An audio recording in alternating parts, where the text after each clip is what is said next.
Hello everyone and welcome back to Ben's Pantry. Today we're making a sushi bake.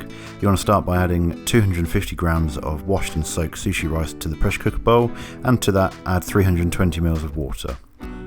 You then want to give the bowl a stir or a shake to ensure that all the rice and water is all settled, and then we can replace our lid to the pressure cooker, ensuring it is sealed. We then want to put this onto the setting for rice for around 12 minutes, and we want to let the steam out naturally. We're now going to be making our dressing for the rice. This is traditional Japanese dressing, and we want to add 1 teaspoon of salt to a bowl and 2 tablespoons of granulated sugar, and then we're going to be adding 3 tablespoons of a white rice vinegar, and you just want to give that a good stir to ensure that it's all dissolved, the sugar and salt.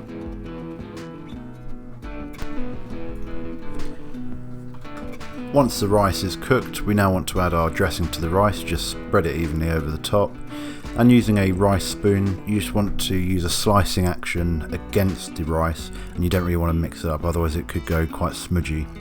So using a slicing action, just slice against it, and this will ensure that there's no clumps and the rice won't go smudgy. And once you've done that, you just want to leave it to rest, and you want to replace a damp tea towel over it so the rice doesn't dry out. Next, get yourself a cooked fillet of salmon, and we're going to shred this up with a knife into chunks, add it to a large mixing bowl, and we're going to get a pack of imitation crab sticks and do the same with these, chopping them up into the same size chunks. Add all this to a large mixing bowl, and of course you could always use proper crab, but it is more expensive. So once it's all into the mixing bowl, we're going to be adding 125 grams of a soft cream cheese, and to that we're going to be adding a splash of sriracha hot sauce, and it depends how hot you want it to whether how much you add. I like it quite hot, so I added quite a bit. We're then going to be adding around 35 grams or a good squirt of Japanese mayonnaise. And we want to give this a really good mix to ensure it's all incorporated all together. Once that's fully incorporated, we can now set this aside, and we're going to be moving on to the assembly stage. You want to grab yourself a casserole dish, or I'm using a square brownie tin, and you want to fill the rice about halfway up, and you want to ensure it's all spread out evenly all into the corners, and then you want to push down slightly. You then want to get some Furikake seasoning, which is like a sesame and fish kind of seasoning, and you just want a generous amount over the rice, getting it all into the corners.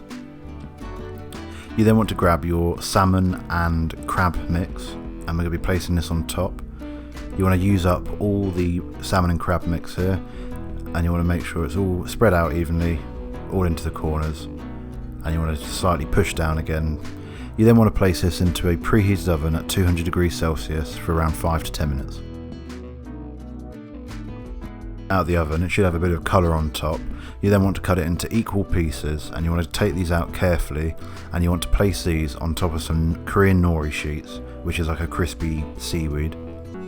You then want to get some Japanese mayonnaise and create a nice pattern on top of each sushi bit. And again with the sriracha hot sauce, but be careful as this is spicy. You then want to get your chosen caviar or roe.